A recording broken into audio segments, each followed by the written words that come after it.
చంద్రబాబును కూడా ఓడించి చరిత్ర సృష్టిద్దాం. సత్తెనపల్లి నియోజకవర్గంలో మంత్రి అంబటి పిలుపు. కలిసొచ్చినా విడిగా వచ్చినా గెలిచేది జగన్మోహన్ రెడ్డేనని. నేడు నెల్లూరు జిల్లాలో చంద్రబాబు పర్యటన.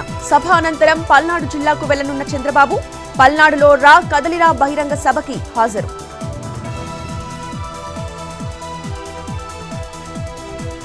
ఆపరేషన్ మంగళగిరిని ప్రారంభించిన వైసీపీ మరోసారి మంగళగిరిలో గెలుపే టార్గెట్ గా ప్రయత్నాలు.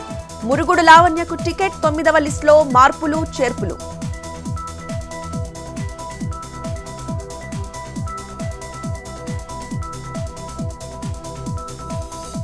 టార్గెట్ 17 దిశగా తెలంగాణ కాంగ్రెస్ కసరత్తు ముమ్మరం. పార్లమెంట్ ఎన్నికల్లోనూ జోరు కొనసాగించేలా ప్రణాళికలు.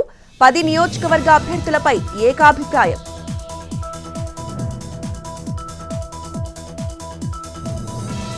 ఏపీలో పొత్తులపై 1-2 రోజుల్లో బీజేపీ క్లారిటీ. రాష్ట్రంలో పరిస్థితులు, పొత్తులపై అధిష్టానం కసరత్తు. అన్ని అసెంబ్లీ, పార్లమెంటు స్థానాలకు లిస్టు రెడీ చేస్తున్న నేతలు. ఖమ్మం జిల్లా సత్తుపల్లిలో ఇసుక అక్రమ రవాణా. 2 టిప్పర్లను సీజ్ చేసిన టాస్క్ ఫోర్స్ అధికారులు. నిందితుడు రాంబాబు రిమాండ్కు తరలింపు. 4గురిపై కేసు నమోదు.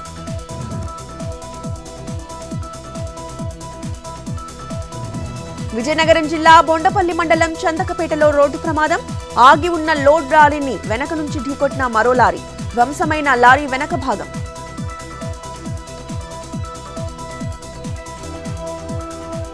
చిత్తూరు జిల్లా గంగాధరలో హత్య కేసును ఛేదించిన పోలీసులు.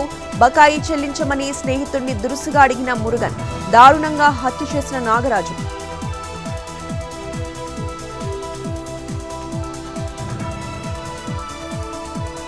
అనంతపురం జిల్లా కళ్యాణదుర్గంలో అగ్ని ప్రమాదం. ఫర్టిలైజర్ షాప్ లో షార్ట్ సర్క్యూట్.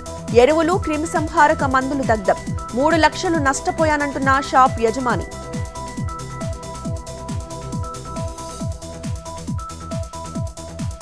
నేడు శ్రీశైలంలో 2వ రోజు మహాశివరాత్రి బ్రహ్మోత్సవాలు. ఆలయంలో శ్రీ స్వామి అమ్మవారికి ప్రత్యేక పూజలు. సాయంత్రం తిరుమల దేవస్థానం నుంచి పట్టు వస్త్రాల సమర్పణ. సాయంత్రం భృంగి వాహనంపై ఆసీనులై పూజలు అందుకోనున్న ఆది దంపతులు.